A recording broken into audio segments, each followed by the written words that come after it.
Maybe I Here see. we go. There we go. We're live. It is pretty quick. So, hello, everyone. Happy whatever day it is. That's our new opening to Yeah. welcome to Leadership from the Heart today. Elizabeth, we're in for a real treat. I'm my heart is warm to know the conversation we're going to share with these two powerhouse. Not only are they powerhouse business women, but I'm really looking forward to diving into what Juliana and Avani are doing with their philanthropic efforts and the 100 Women Strong Foundation in Orlando. So welcome, Juliana, and welcome, Avani. Thank you. Hi. Thank you both for joining us. Would you like to start off with sharing with us what is 100 Women Strong, a giving circle in Central Florida? Sure, I'm happy to start. So 100 Women Strong is a giving circle, and we are an initiative under the Central Florida Foundation. And the Central Florida Foundation is the community foundation within Central Florida.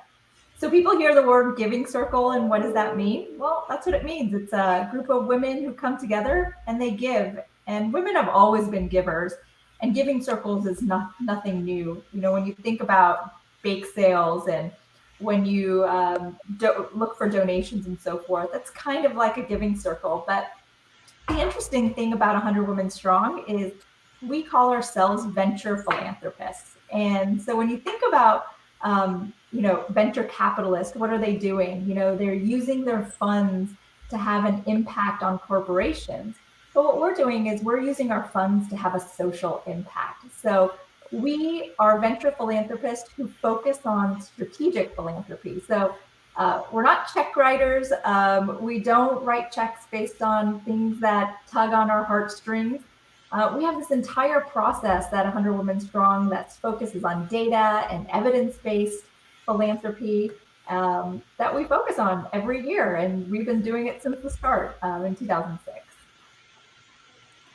That's pretty awesome. And when you're talking about philanthropy and nonprofits, I mean, you tug at my heartstrings because it's one of those things I love to give, and I'm very passionate about certain organizations and creating exposure and awareness.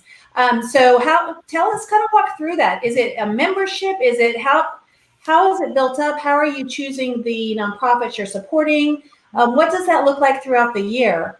And I'm selfishly asking these questions because full transparency, I have some great friends here, Stephanie Tomko and Aspen Kralitch, who the three of us have been talking about doing this for months. And we've actually been putting things together to focus on that here in Austin and that initiative. So just like everybody else is going to be learning, I'm going to be soaking up all that knowledge and experience that you guys have to share. You know, I'll give you a quick tidbit before I let Juliana talk a little bit about membership as well. But there is a national non-for-profit where 100 Women Strong is an affiliate of it. It's called Philanos. So think of philanthropy and then nos, and nos means us. So it means philanthropy and us. So philanos.org is actually a group of women's giving circles all throughout the United States that provide great resources that you can look into and see if there are any other giving circles in your area. But they also give you some great literature as well. So you don't have to start from scratch or recreate the wheel. And they actually have a conference every 18 months that the last one was in Seattle with 500 women who all have one passion, which is giving back to their community. So I think you would really enjoy that. Love it. Yeah, you'll love it. So I can tell you a little bit about membership, and then I'll hand it over to Juliana. But we are a membership, and everyone does come in with a donation. It's $1,100, and that $1,100, 98% of that goes back to the grant. And that grantee, is the one that's going to get most of the funds, and 98% is significant. And the process starts at the beginning of the year, and women can join throughout the year, and they'll just join the process wherever it is. But when I say we're strategic-based philanthropy, we're also a democracy. Every woman gets a vote within our giving circle. So we start off our year, which we start off around October, November, is we ask all the women to come to us and say, what are you passionate about? Are you passionate about 100 Women Strong only focuses on women and children's initiatives. So are you passionate about women and financial literacy? Are you passionate about prenatal care? Are you passionate about mental health. And we take all that information together and we put a survey together. And then that survey goes out to our membership and we say, what are the 2 or 3 themes that we can vote on? So we've had themes of, like I said, mental health, sexual violence, we've had homelessness and so forth. And once we've picked a theme as a membership, then we go through what we call our grants process. And our grants process is 7 to 8 months where we bring in experts from the field and we say, where is the gap related to this theme that we have? So if we're talking about mental health, is the gap in elementary school students? Are there red flags that we can identify in elementary school that's going to decrease potentially suicide rates in high school? So what is it? And so we get all of this information. And once we get this information, we find a project, something that we could do in 12 months or 24 months with the funds that we have. And it has to be a pilot study or a feasibility study, because at the end of the day, we want to see if this small project we do can have a large scalable impact. And then it also has to be strategic. It has to find and solve the core issue. So we don't go and we don't stock homeless shelters, for instance. It's a need that needs to be done. But what we say is if we can find the root cause of why there's been an increase in homelessness, that's going to be something maybe we won't have to stock homeless shelters in the next 5, 6, 7 years, right? Finding the root cause or finding the source problem is what we focus on. So that's our entire process. And it really takes, 12 months out of the year, and it's a growing process. But Juliana can tell you a little bit about, our membership and what our members do and how we get people involved. Yeah, thank you so much. So Avani just summed up beautifully. She is the expert, really. I joined, almost 2.5 years ago. And the beauty, and I think my first question to Avani was, are we keeping most of the funds to go to grants, or is the organization, because that's really, we donate a lot. We're part of a local church. So we're heavy into philanthropy in our local market, I should say. But when it came to a different organization, that was a big worry to me, because I didn't want the funds going to heavy staff. And anyway, so when she told me that 98% of the funds would go to the grants, that for me was a big deal. And having the ability to vote on topics and issues gave us, the women who are joining, really a voice and empowerment to be able to choose. Because at the end of the day, we are looking at issues at our local community, again, affecting women and children, but it's a very specific, localized, backed up by data. And that's also, if you look at the research process, it's just beautiful what they do. And I have one of my dear realtors as well who joined recently, and she only joined basically because of the thorough research process. She was in awe by all the data that's gathered. So I think going back to Avani's point of how do women join, of course, there's a common goal of how can we help the community, but also this realtor friend of mine, she joined because she loved that it's all data driven and backed up by actual numbers. So it's not only what you're feeling, because when we select the topics, it is something you see in the community. But at the end of the day, it has to be data driven, so we can really see an optimal results for the initiative. Can you share a little bit about your current initiative that you're focused on for 2020? Sure. So our initiatives, so our 2020 initiatives, we make decisions in 2019. So our 2018, so we're a year. It takes us a year to identify what the initiative is, and then the next year is where our grant has gone. So I'll actually talk about 2 initiatives. The first one was called the Circle of Security, and it was so interesting because when we identified experts to come in, we wanted to talk about children, and we wanted to talk about literacy in children and controlling behavior in children. And these experts came in and they told us, right here in Orlando, Pine Hills has the most number of expulsions with children under the age of 5. How do you get expelled when you're 4 years old or when you're 3 years old? At the end of the day, expulsion, the child doesn't know what they're doing. I have a 6-year-old home who doesn't know what she's doing when I get upset with her. But it affects the mom, mostly anyone. It's because when the mom is out of work, right? When the child is ill or is paying extra to find childcare, or maybe then the child is at home and unfortunately not in the best care, right?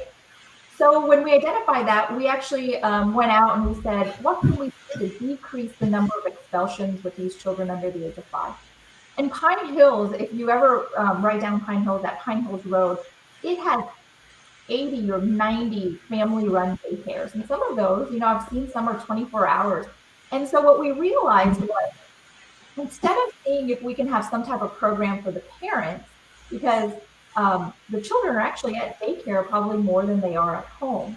And so we did something really interesting. The Circle of Security was utilized, I believe, in the Pacific Northeast at a drug rehabilitation center between parents and their children. But we decided to kind of take that and change it around a bit. So we knew that it was a program that worked really well. But what if we took that program and we put it into the daycare and we taught this circle of security to the daycare workers? So the interesting thing about 100 Women Strong is when we grant, we don't grant to one non-for-profit. Our big goal is really collaboration between multiple non-for-profits that may have never worked together. And you would think non-for-profits would have a high level collaboration, but it's not like that. It's most likely not like that in a lot of places. So what we wanted to do was we wanted to build, foster this sense of community related to philanthropy in Central Florida.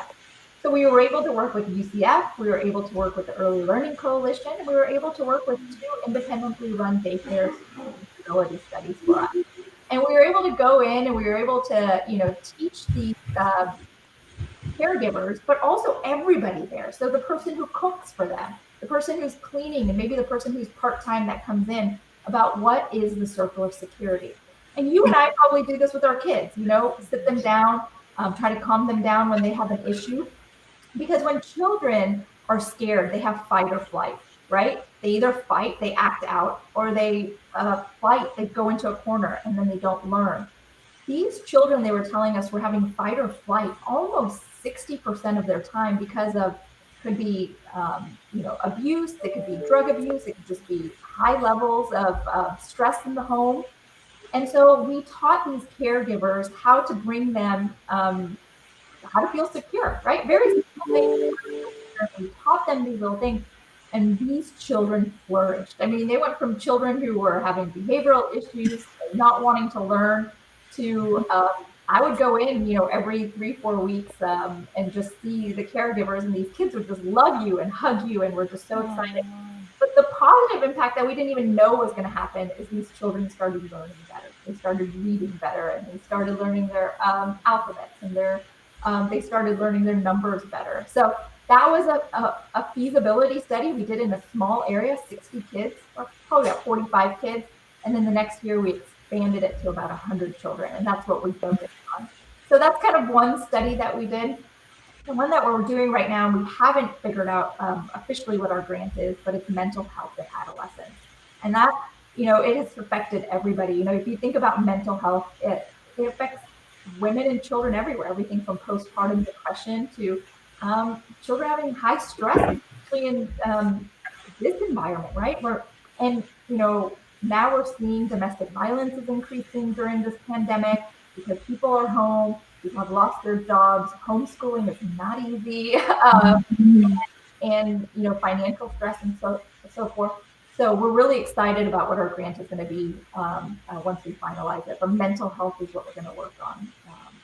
When you chose the initiative for the mental health focus, I'm guessing you probably didn't realize we were about to encounter a pandemic, right? And so what a poetic moment to know that you're now going to focus on something that is absolutely critical. That's I mean, right. we focus a lot, even in our own household, about making sure we talk about mindset and making sure we talk about allowing emotions to process through. And it's okay to be mad sometimes, but I can't even imagine the struggles that some might be having when they're having a difficult environment at home. So that's really, really great for you all to focus on. That's one of my biggest conversations with people is what's that going to look like coming out of this? Because a lot of us have our security and our safety. And just to your point, the children that were being studied, right? They were doing better once they had that security, once they had that safety, once they had that acceptance and that confidence. I know what you're experiencing and what you're describing because I grew up in a foster family. And my family and my parents, we took in high risk cases. So we had 180 foster kids over 20 years. And my mom has written a book, and over time, and now that I'm older and I'm a mother, I see when you have those environments that change and the children feel secure and they're not in that fight or flight mentality, it completely changes their world. And when you're talking about all these kids being expelled that young, it just breaks my heart because they just don't know any better. And I keep thinking, what environment have they been in, right? And how can we make that better? So one of the things I keep thinking about in this pandemic are the children, are the schools. Like a lot of these kids, at least in our area, that's where they get their meals. That's where they get their safety. That's where they get their security. And now they don't have that. And so I agree with you, Renee. I think the mental health is going to be huge. And I love the fact that you didn't even know that was the initiative that was going to be so powerful in the coming months, weeks, days, what have you. But yeah, it's something that's on my mind a lot because I feel helpless in that realm. I want to go and help everybody I can. We just, how can you do that? So the collective effort that you guys are putting forth is pretty awesome.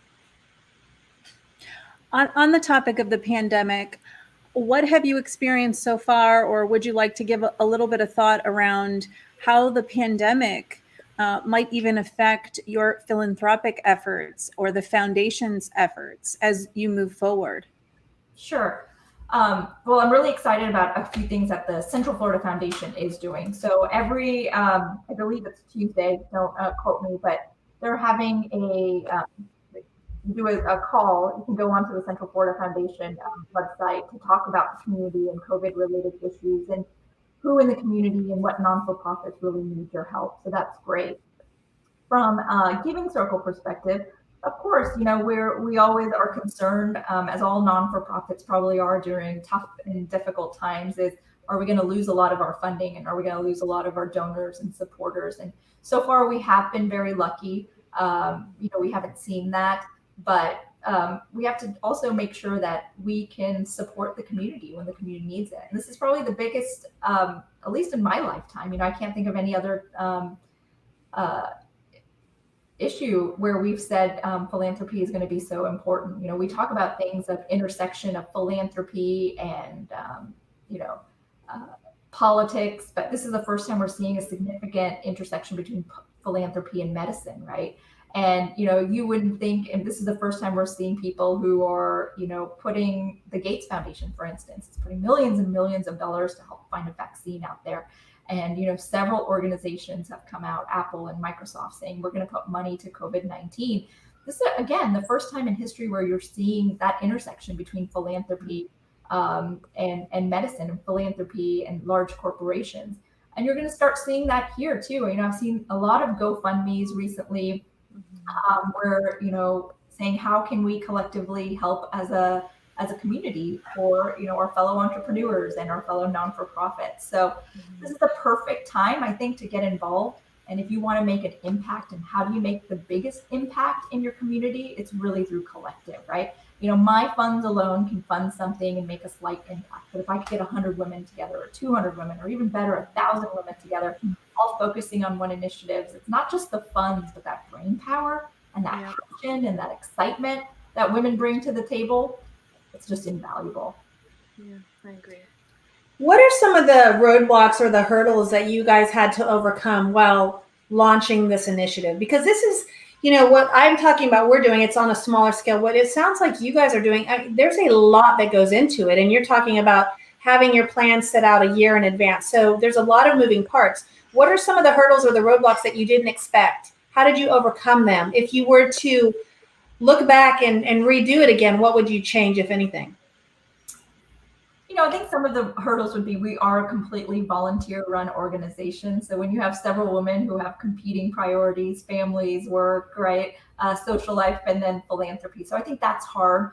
But I was co-chair for 2.5, 3 years.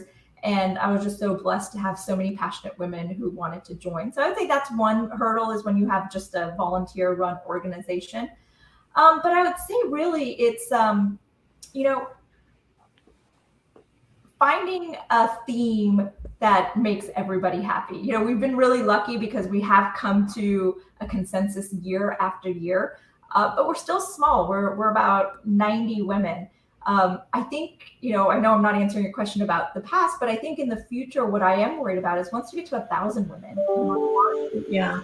are in the US, is how do you identify a theme that all women are happy with, right? So we've seen some really interesting things. There's other giving circles called the Impact 100s, and what they do is every $100,000 they have a separate grant.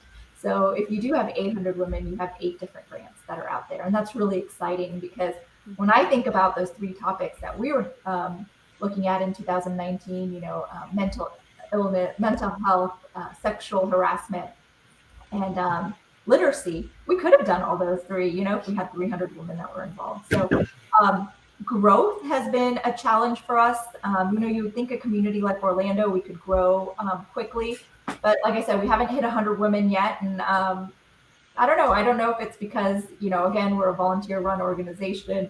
We're not all great marketers or anything, but, growth has always been difficult for us.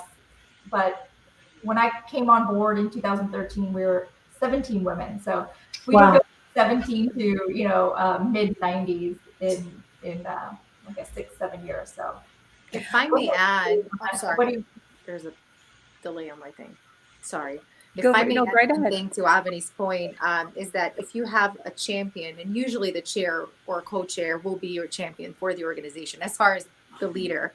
So I know Avani for her 3 years was and has been and continues to be a very strong advocate for 100 Women Strong. So I think having that, and also one thing that I think we do encounter, and we continue to encounter, and we're trying to overcome that, is when women join, a lot of them are okay with giving the funds, but they want to know, what do I have to do? Am I going to commit 20 hours a week, 10 hours a week, 2 hours a month, whatever that is, with all the committees and the work. So it was, for us, we have been working on a packet.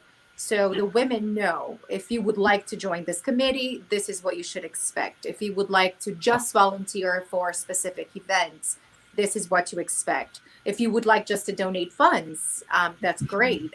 So those are things that I think it's important to set up the expectation from the beginning, and then women know what to expect and how much they would like to give as an overall. I remember, Avani, when you first came on as the co-chair, and you said it was 2017. It feels like it was a minute ago. It's crazy how time flies.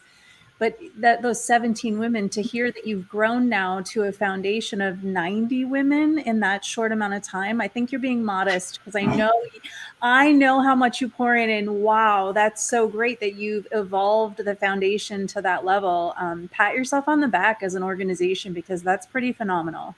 No, we're really excited about it. And not only that, that's women who have become members. We have so many other women who are get involved. We have something called Good Work Socials, where we pack bags for Arnold Palmer Medical Center during Halloween, because there's over 300 kids who can't leave the hospital to go trick-or-treating, something that we probably take for granted with our children.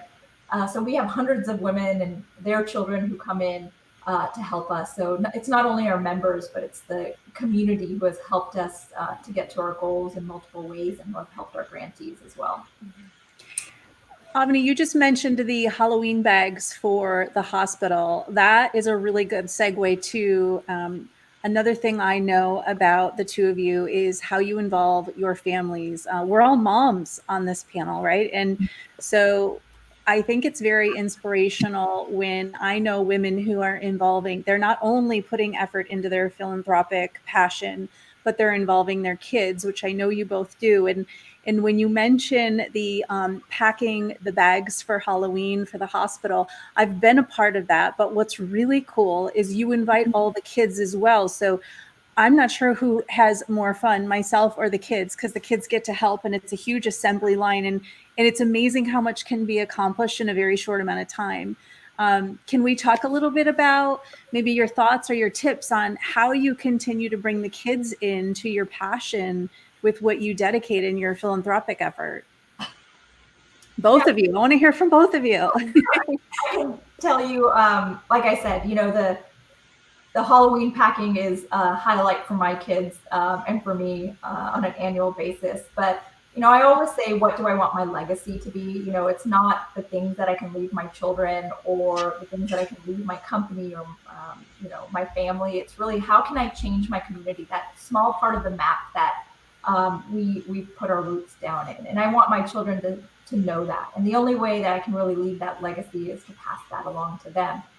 And I can tell you, my children grew up in a bubble. They didn't grow up the way that I grew up. I grew up with, government assistance and my parents not knowing, what if we're able to pay the next month's utilities and so forth, because they immigrated from another country with $20 and a degree that really didn't work in the U.S., right? So I feel like I had that grit and that scared sense of, I have to work hard to make sure that, I can change that life for my children. Unfortunately, my children have iPads and can go wherever they want to go. And so how do you really instill that in them? And the only way you really, for me, I've realized is opening their eyes to that our little community here isn't the way that the world is. So I take them to the daycares and, we take them to soup kitchens and we take them to the hospital to say, you're not only do you have an obligation, don't think of it as an obligation, think of it as an opportunity to help these families, these kids and so forth. And I think the best story is I would take my son to the daycare to read to them, to the children. And after the second or third time, kids all like hugged him and they were just so excited. And he was about maybe 7.5 or 8 years old. And we were in the car and he was like, Mom, you know what? I know what superheroes feel like. And I stopped for a second. And I was like, oh, he really does allow children to feel like they're superheroes, right? And at that minute, I knew that I was making a little philanthropist. And so that's what I realized is, just constantly show them how they can make a difference. And it's good for confidence and it's good for being an altruist and it's, good for kind of leaving your legacy. And that's really what we can do. And, anytime that I can get them involved in the community, I get them involved in the community. And even if it's difficult decisions or difficult conversations about homelessness, that, I took them to an abuse shelter, a domestic abuse shelter. We helped with the domestic abuse shelter, and they didn't realize they're like parents or caregivers, hurt children. And having that conversation isn't easy, when you have a 5-6-year-old. But you have to educate them. And so that's kind of been our mantra in the house is, we'll show you what there is, and then you tell us, how can we help them? True. That's very similar to what we do in our household as well. We're teaching empathy and passion and being passionate. And my kids are in a bubble as well, right? But I include them in all of our charitable activities. I'm on a lot of boards. I'm involved in a lot of stuff, and I bring them along with me. I mean, one thing that was pretty telling is we went to Vancouver. We don't do material things. We decided a long time ago that Christmas and holidays and stuff, we don't need stuff, right? So instead, let's create memories. Let's do a family vacation. So we always plan our big family vacation in lieu of gifts, and we all plan it, and it's a big deal.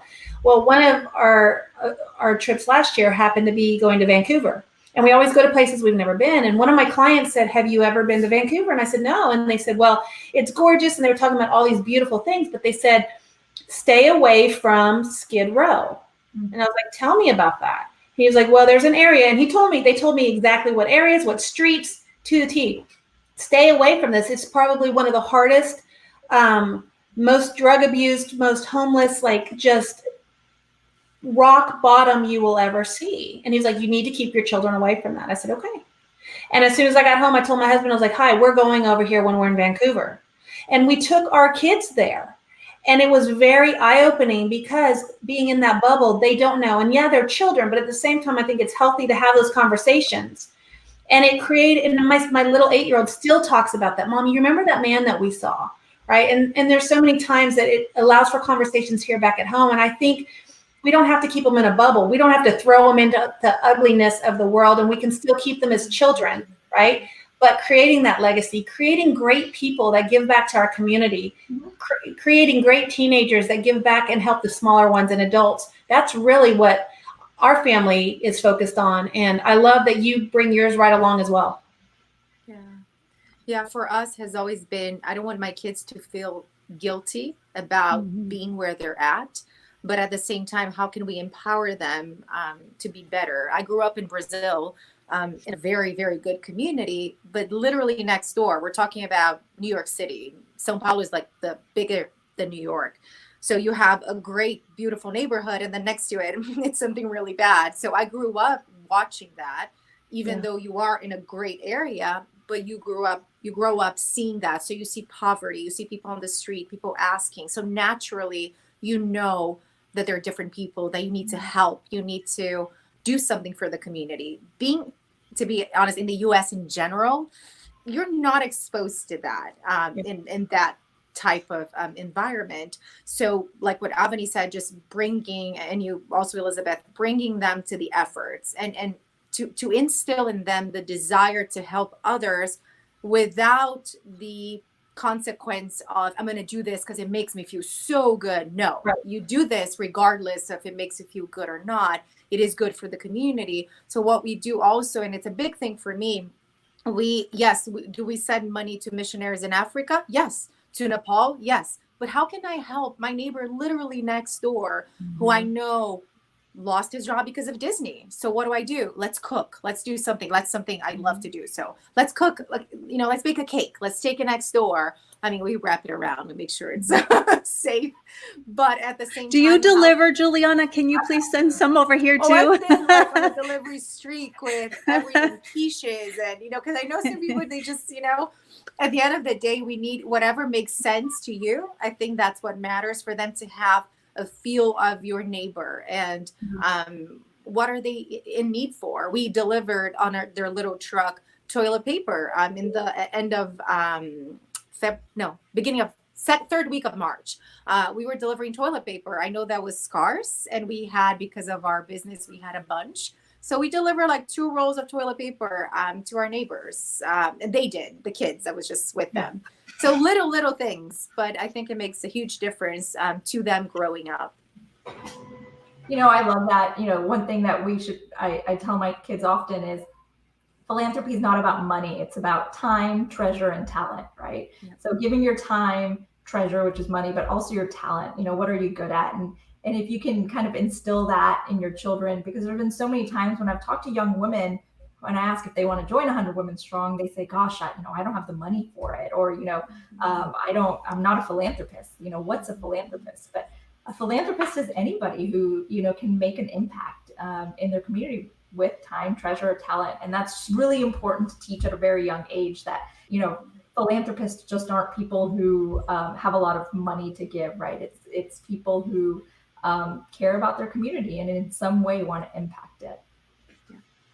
Well, when we're talking about leadership in these calls and with these different people all the time, and we're having these great leaders on that are being leaders in their own right in their community, right? It's not, a friend of ours wrote a book years ago called It's Not a Title, right? So you don't have to have a title to be a leader.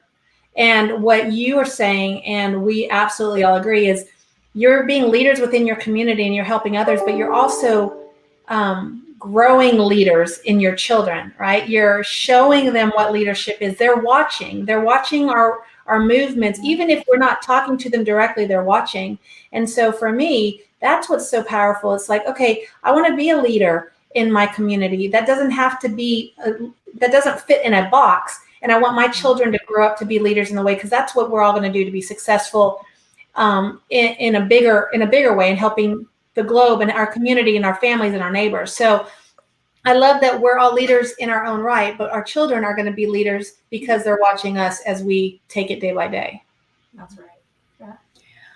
I was really impressed to learn something new about 100 Women Strong. Avani, I've never known this part of the foundation, is that the focus is really getting at the root cause to come from solution orientation, and the amount of attention that goes into understanding the data and research, that's a different model for a foundation. And that is really interesting. I also think that lends itself to what you're saying about time, treasure, or talent, is to not be apprehensive to get involved if you're feeling like perhaps I don't have the monetary ability to contribute, is that there is a lot of other effort that could be contributed toward understanding and researching and the initiative in other ways. So I'm really impressed about that element. It's, like you said, stocking shelves and any kind of need for food, that's great. There is a need for it. But if we could get to the cause of understanding why the need exists, that's an entirely different mindset. That's and right. That's really impressive. And it's a different way, I think, for foundations should be inspired to think. Yeah. It almost feels like sometimes it feels easier for foundations to say, here's the money to the issue right now. Let's put money on it. And you all are coming together to say, how do we come from solution orientation? Yeah. I feel like 100 Women Strong really disrupted the giving circle process. Before, there was times where we call it retail philanthropy, for instance, where, maybe you get a bunch of RFPs to come in and say, okay, well, we like your Shark Tank type of presentation. We're going to write you a check. And, those are needed. I'm not going to say that that's not needed, but this all really kind of started when I heard this story from Mark Brewer, who's the CEO of the Central Florida Foundation. And he said there was a story of, a man, and there was babies coming down the stream, and there was babies and babies and babies coming down the stream. So this man called all the villagers to come and say, grab these babies so we can save the babies. But then there was one man who said, well, why don't we go up the stream and see why the babies are coming down anyway, right? And so that's really what we do. We go up the stream and see what the issue is, solve that primary issue, so then we can solve all the secondary issues. I mean, that's the secondary issues are going to be easy once you get to that root problem or that root cause. And that's really been enlightening to me, not from only a philanthropy perspective, but that's how we should really look at all problems, right? If you can get to that, your time, treasure, and talent is going to be, you have a bigger bang for your buck, or what we call, a bigger return on social impact, for instance. And it's harder, for instance, it takes 8-9 months to go through the process to find the root cause and then figure out this feasibility study, with a high chance of you might fail, and you might fail again, and you might fail again. Instead of writing a check for, a new capital expenditure, like a building, for instance. So, but yeah, it's innovative, it's different. And, the other thing I should have mentioned with 100 Women Strong is we have a twofold mission. One is helping women and children in the community, but two is building strategic philanthropists and teaching women how to be philanthropists. And this process that we do really teaches women how to be philanthropists. And a lot of people don't know, but 2020, this decade is going to start the first decade ever in history where the transfer of wealth is going to go from men to women. So now more women this decade will actually hold more money than men do. And it could be multiple reasons, right? More women are breadwinners and going into the workforce and getting educated, death of a spouse or divorces, whatever the reason is, but that transfer of wealth is coming there. So it is so key, especially in our community, to make sure that we can educate women on the impact that they can make with their funds, both from a regular wealth perspective, but also from a philanthropy perspective. How are you finding the organizations? Are they finding you? Are they submitting requests? Is it twofold, where you're saying, hey, we really like what your mission is? What are you doing for outreach in that regard, and letting people know about what your missions are and how you can help? So it is interesting. So this is where our Central Florida Foundation is a key player and a key partner for us. So the Central Florida Foundation has some really deep roots within the community and really knows the experts. So we will work with the Central Florida Foundation when we've identified a theme. So if our theme is, literacy and children between 0 and 5, we will go to the foundation and say, can you bring us a group of experts on a monthly basis to talk to us about it? So it could be non-for-profits, it could be individuals in academia, it could be, someone who's on the school board. It's going to be a bunch of very diverse experts that come to the field just to give us data. This is all really just pulling in data. And then after every one of these, what we call that we have with the experts, we kind of go back and say, did we hear any tidbits here of things that were interesting that they're working on that they can solve? And that's where we talk about the collaboration, bringing in multiple groups in here, because typically one organization isn't going to have that perfect solution, right? You're going to need multiple people. So when we did the Circle of Security, UCF had PhD students. Dr. Rank was an expert when it came to Circle of Security, but we needed someone to tell us where are we going to see the lowest attrition when it comes to a childcare facility, because we can't have attrition at a childcare facility if we're going to be teaching them something really important and then identifying what the data is, right? So that's where the Early Learning Coalition came in. And then we were able to identify 2 family-run daycares. And so we had to get multiple people involved in this to really have that perfect project. I like that it's across the board, so it's not all the, lack of a better word, the big guys who get all the, the awareness and the finances and the attention, if you will. I like that you guys are looking across the board and saying, how does this fit in with what our theme is and how can we help? So it's a little bit more of an even playing field. That's pretty cool. I'm curious, before we wrap, what Juliana and Avani what are one of the things you're most proud of in what you've grown throughout your time with 100 Women Strong? Juliana, you want to go first? I'm putting you on the spot. I feel very privileged to be amongst these amazing women, and I learn every single day. With every single day is an exaggeration, but I learn every time we're together, either on a leadership call or at an event. So I've been learning the beauty of philanthropy. So like Avani said, I come with a very specific background in philanthropy, more not data driven, more heart based, and that's how I grew up, which is great to have that aspect as well. But when I joined, I started seeing the other side of things, and that we could be, I loved when strategic, venture philanthropists, those are all big words, but they all made sense to me. And for me, I would say I feel very proud and privileged to be able to understand. So I do think that I am a product, a little bit of a product of what Avani described, of a more strategic philanthropist. That's fantastic. And that also speaks to the cascading effect that will happen throughout the community as you and the organization is focused on sharpening both the members and their knowledge around philanthropy, but also the initiatives and how that impacts and how that cascades out. So it's very inspiring. Avani, I can't wait to hear. What is one of the things you're most proud of? Yeah, I'm going to piggyback off what Juliana said. It's very hard to put a group of 90 diverse women, and I'm talking about diverse backgrounds, socially, culturally, politically, age. I mean, our youngest is 22 and our oldest is 99, right? You put a group of women together who have come from different aspects of life and who are very different, right? But at the same time, we have this one core objective and value that we are faced is that we adhere to, which is changing the life of children and women in this community, and how we come together and how we have become friends and how we become teachers and mentors and mentees and students of really each other is just so exciting.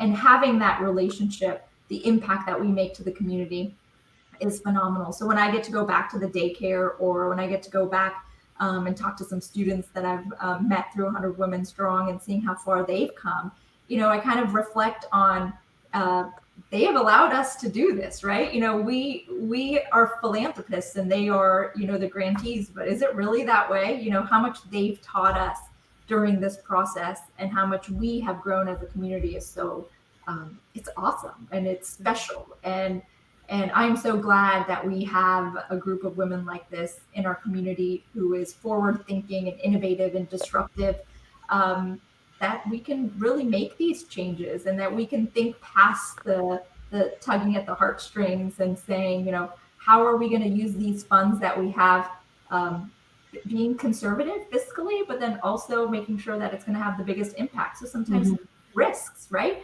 We don't stay in the line, and that's not what this group does. 100 Women Strong, we don't stay in the line, and that's really exciting. I love that. Elizabeth, I was sharing with you, I said, just wait, this is going to be a good one. I think I had goosebumps about 10 times throughout our time together today, because you guys were really, you're tugging at my heart today. I love I love this. I love learning, because everybody wants to do well and help others, right? And I love creatively brainstorming and understanding what other people are doing that's going well, or what challenges or what changes or what they would do differently. Because at the end of the day, the more people we're all able to help, and collectively, whatever the organization is, but the more people we're able to help, the world's just a better place. And I think everybody's recognizing that in the current situation with the pandemic. We keep saying this. I really hope and pray that people are going to come out of here softer, more patient, more kind. And I think, and I'm hoping that more people are going to want to help others that are in a very disadvantaged situation, whether it's because of the pandemic or a situation before that. I think they'll be kinder and gentler and be more willing to lend a hand. And so I love what you guys are doing out there. Like I said, there's something similar we're starting to work on our end here, but it's great people coming together for great results. For those who are interested in learning more, can you share, Avani, how 100 Women Strong can be contacted and found online? Sure. I should have had it. So you can get to the Central Florida Foundation website and go under initiatives, and you'll see 100 Women Strong under the initiatives. And you can read about, our two new co-chairs. You can read about our past grantees. If you are impassioned and you would like to join us, you can go to donate or reach out to anybody at the Central Florida Foundation, and we can get you the right information. But also joining the Central Florida Foundation on their weekly talks is great to learn more about the community and to learn about how you can get involved and really kind of where the needs are if you're not ready to join the Giving Circle. And I did not know about the weekly talks. Yeah. You can count me in on that. I will be there. Wonderful. I'll send them over to you. We'll make sure everything's tagged here in our posts. And thank you so much for carving time out again. This is a panel of moms here, and I know how busy you all are. So thank you both, Juliana and Avani. We appreciate you, and thank you for all the work you do to pour into this community. Thanks for having us. Appreciate it. Thank you so much. Bye, y'all. Bye, ladies. Take care. Bye-bye.